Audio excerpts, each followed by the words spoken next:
Peuple du monde, nous nous tenons à un moment unique de notre histoire. L'arrivée de l'Internet et des réseaux sociaux a engendré une première dans la distribution de l'information. Pour la première fois, le peuple a les outils nécessaires pour s'instruire rapidement, à domicile, sur des sujets ignorés jusqu'ici par les grands médias et le système d'éducation. Et le pourquoi est évident. Pourquoi le fermier n'explique-t-il pas à ses vaches les bienfaits de la vie en liberté sans avoir à fournir du lait constamment? Cette révolution technologique de l'information a aussi permis au peuple de s'organiser plus rapidement que jamais auparavant. Les révolutions de l'Égypte, la Tunisie et l'Espagne ne sont que les premiers exemples. Cette nouvelle frontière digitale a aussi poussé les limites du monde quantique et les distances éloignées du cosmos. Et pourtant, l'Empire fait face à une crise, une récession globale, une pauvreté croissante, une violence étatique rampante, de la corruption en politique et la perte de nos droits et libertés. La solution proposée par les voies d'autorité est de continuer comme si de rien n'était, puis de travailler, consommer, un peu plus pour relancer l'économie. En temps d'incertitude, il y en a qui cherchent à accroître la confusion pour s'enrichir aux dépens de nos insécurités et de nos parts. Pour ceux qui tirent avantage de nous garder divisés, la stratégie sournoise prend plusieurs formes convaincantes. Mais quelque chose d'inattendu s'est produit. Nous avons commencé à partager notre histoire, en partageant nos vies, nos espoirs, nos rêves, nos démons. À chaque instant du jour et de la nuit, les détails de l'actualité qui autrefois nous échappaient font aujourd'hui le tour de la planète en l'espace de quelques minutes. Au fur et à mesure que nous voyons la vie des gens d'ailleurs défiler sur notre écran, nous devenons de plus en plus conscients des conséquences de nos actions et des erreurs du système déchu, en remettant en question les vieilles présomptions qui disent que nous sommes faits pour consommer plutôt que pour créer, que le monde était une ressource inépuisable à exploiter, que les guerres et la pauvreté sont inévitables. À mesure qu'on comprend mieux notre communauté, une vérité fondamentale a été redécouverte. Nous ne sommes pas aussi différents que nous pourrions le croire. Chaque être humain a des forces et des faiblesses et des émotions. Nous avons tous besoin d'amour. Nous aimons rire et nous craignons d'être seuls et nous rêvons d'une vie meilleure. Mais vous devez créer cette vie meilleure. Vous ne pouvez pas rester assis à regarder la télévision ou à jouer à des jeux vidéo en espérant une révolution. Vous êtes la révolution. À chaque fois que vous refusez d'exercer vos droits, à chaque fois que vous n'insistez pas pour qu'on les respecte, à chaque fois que vous refusez d'envisager un autre point de vue, à chaque fois que vous ignorez le monde autour de vous, à chaque fois que vous gaspillez $1 dans un commerce qui n'offre pas des salaires raisonnables, vous contribuez sans le savoir à l'oppression du corps humain et la répression de son esprit. Vous avez une option, celle de prendre le chemin facile et familier et d'ainsi contribuer à votre propre soumission. Ou bien de vous lever pour aller parler aux autres, pour ainsi créer un important changement durable pour la race humaine. C'est notre défi, mais cette révolution doit absolument se faire dans la paix. Ceux qui croient que c'est impossible, ils n'ont jamais vu le film Gandhi, puis n'ont pas regardé ce qui s'est passé en Égypte cette année en 2011.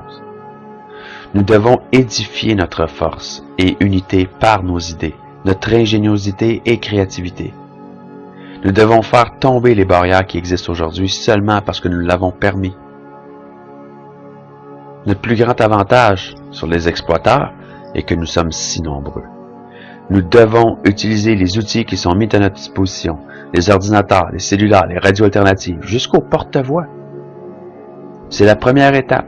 C'est l'émancipation du 21e siècle. Un mouvement global pour créer un nouvel âge de tolérance et de compréhension, d'empathie et de respect. Nous devons passer ce message et exprimer nos désirs pour une existence plus humaine et compassionnée sur notre belle petite boule bleue. Et nous allons incarner ce changement immédiatement parce qu'au même moment où vous écoutez ce message, l'élite mondiale prend des mesures pour transformer l'Internet en un endroit moins ouvert et tolérant envers la libre expression. C'est une attaque directe à vos droits et c'est ce qui nous amène à la prochaine étape de la révolution. Deuxième étape, la suprématie digitale. Nous devons reprendre le terrain perdu car ça va très vite. Nous pouvons le ressentir quand on comptabilise nos finances, dans notre liberté d'expression, de notre habileté à vivre une existence de qualité en sécurité pour un avenir meilleur. Malgré cette uniformisation générale, n'oubliez jamais que vous êtes spécial, peu importe comment ce système vous fait ressentir. Les banques, le marché de la bourse, la politique, ces systèmes sont minables à côté du pouvoir que vous détenez en tant qu'être humain. Vous possédez un pouvoir infini dans cette idée d'un monde meilleur, et cette idée est de mieux en mieux implantée dans le cyberespace. La suprématie digitale est un appel à tous ceux qui ont la capacité de repousser les barrières du monde virtuel. Les encryptages, les algorithmes, les réseaux et mesures de sécurité ne sont pas incontournables pour ceux qui possèdent les bonnes connaissances. Nous savons que vous êtes là, et l'appel que vous attendiez est lancé. Les grandes banques qui gardent nos vies en otage de la monnaie, les gouvernements qui commettent des infractions tyranniques pour garder les gens prisonniers de ce système doivent être renversés. C'est le temps de hacker la planète. C'est le temps de changer les rôles de pouvoir et leur montrer que nous en avons assez. Nous ne sommes pas stupides. Nous avons compris la game. Vous êtes les guerriers digitales de l'Underground. C'est votre bataille et elle commence maintenant. Commencez des assemblées pour une rétribution globale. Utilisez tous les moyens pour distribuer ce message. Il est temps pour le peuple de reprendre le pouvoir qui leur a toujours appartenu. Distribuez ce message de révolution non violente partout. Soyez créatifs. Chaînes de courriel, blogs, forums, campus, radio alternative, cellulaire, porte à porte. Votre imagination est la seule limite. Ça commence maintenant.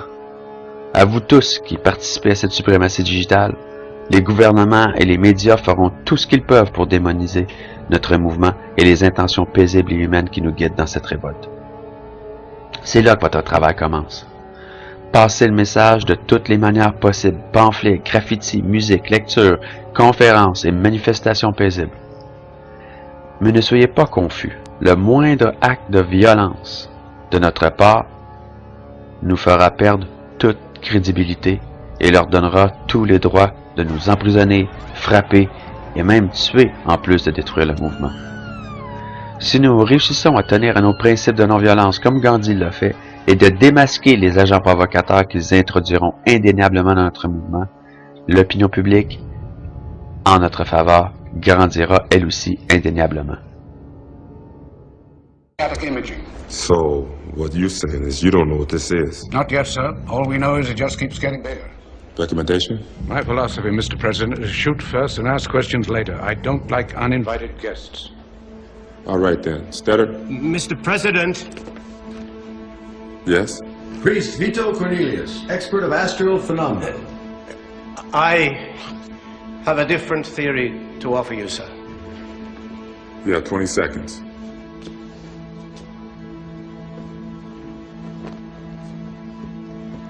Imagine for a moment that this thing is not anything that can be identified because it prefers not to be. Wherever there is life, it brings death. Because it is evil, absolute evil. One more reason to shoot first. Evil begets evil, Mr. President. Shooting will only make it stronger. Your theory is interesting, Father, but we don't have time to go into that right now. Time is of no importance, Mr. President. Only life is important. You're right. That's exactly what we're going to do. We're going to protect the life of some 200 billion of my fellow citizens. General, you may fire when ready. Upfront loading of a 120ZR missile. Marker lights on the objective.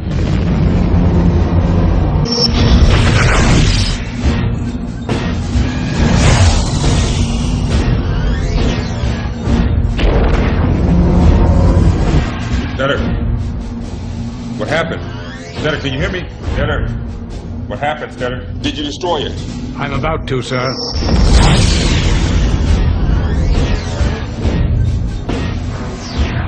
The planet has increased in diameter by 200%. It's moving towards the ship.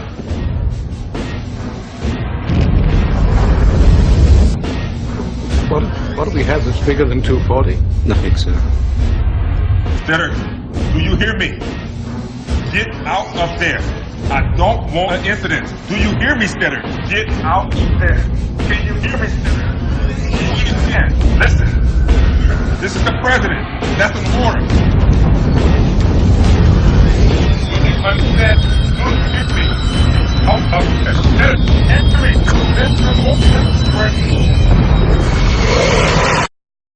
Les tyrans ont besoin d'utiliser le terrorisme pour imposer leur vision politique et religieuse, comme le font les États-Unis, le Canada et la France au Moyen-Orient. La démocratie n'a aucunement besoin d'avoir recours à ces méthodes barbares, comme l'ont démontré les Égyptiens en février 2011. Même la non-coopération passive est beaucoup plus efficace que la violence. Nous devons répondre à la violence, comme celle perpétrée contre nous à Toronto pour le G20, d'une manière organisée et respectueuse de la vie de ces pauvres agents de la tyrannie vêtus d'uniformes de brutalité. Nous ne sommes pas des terroristes, nous sommes la résistance. La révolution est commencée, nous sommes le peuple, nous sommes un. Puissance au peuple, puissance à la résistance.